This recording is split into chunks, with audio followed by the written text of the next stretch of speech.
I've always had a 5-year plan, but 2 years ago, that plan was wiped out and completely rewritten into 2 simple words: be alive.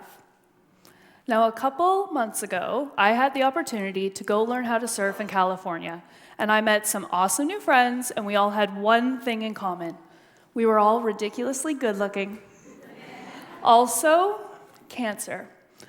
Now, 5 years ago, I was diagnosed with cancer, and 2 years ago, I learned that it had turned to stage 4 metastatic breast cancer, therefore incurable. And it's my heightened perspective on life that made me say yes to the surfing trip in the first place. And I learned so much. It was symbolic to my life in so many ways. There I was on the first day in the freezing cold ocean, surrounded by sharks, if anyone's asking, and the fear was real. What if I couldn't do this? I've been through a lot these past 5 years. What if I wasn't strong enough to paddle out anymore? What if I injured myself on the rocks? What if I couldn't get back through the crashing waves? The what-ifs can be crippling, and in my life, my fear of the future, or lack thereof, can be crippling too. Have you ever noticed that we're all really good at creating the worst-case scenarios? What if we use the power of our imaginations to create the best-case scenarios?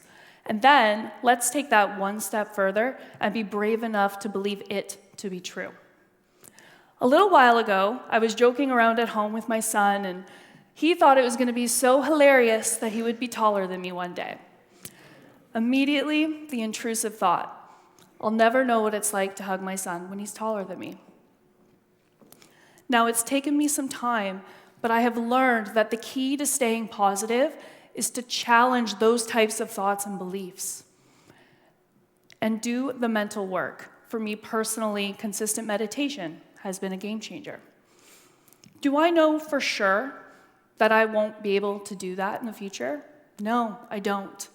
Is there a way that I can make this moment amazing for both of us right now? Yeah, there is. So I told him to stand up on our living room couch and hug me as tight as he's ever hugged me. And as we both giggled, it felt so good to let myself be in the future. Recently, my daughter asked me if I was excited for her to go to university, and am I going to miss her if she decides to go far away? Immediately, I thought, it's going to take a literal miracle for me to be able to drop her off at a dorm room one day. Or will it? Do I know for sure that's true? No, I don't. Is there a chance that the best case scenario could play out? Yeah, there is. So in that moment, I decided to tell her the truth. I said, of course, I was excited for her, no matter what she decided to do, and I'm going to be the proudest mom in the world. And if she decides to go far away, she knows that I'll always be with her, even when I'm not. But the best part was, then we got to talk about her hopes and dreams, and I was able to pull the excitement of those future moments into the present. Now, living a life with such an uncertain future ahead is hard, for sure. Just like learning how to surf is hard. But I have found that when those waves of fear, grief, and anxiety come, it's best to just ride them out. As for surfing, I will admit I was having a little bit more trouble riding those waves. My body was sore.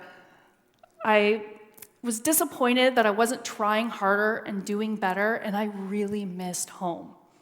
But then on the last day, I got a wake-up call. More specifically, a wake-up text. A friend who shared my diagnosis had passed away, and it hit me hard. I thought, she can't surf anymore, but I can. And it gave me renewed motivation to get out there one last time and do the hard thing in her honor. So, that morning, I suited up, I grabbed my board, and I marched down to the water. I let all of my new friends in on the news so they knew that I was a woman on a mission, and off I went. As I paddled out to the spot, the sun came out from behind the clouds, and I closed my eyes, and I just thought about how grateful I was for that moment and for every part of my life. Really, every single part. And then I did it. I got up on that wave, and I finally rode it all the way out. And then I was so proud of myself and I felt so free as I got wave after wave after wave.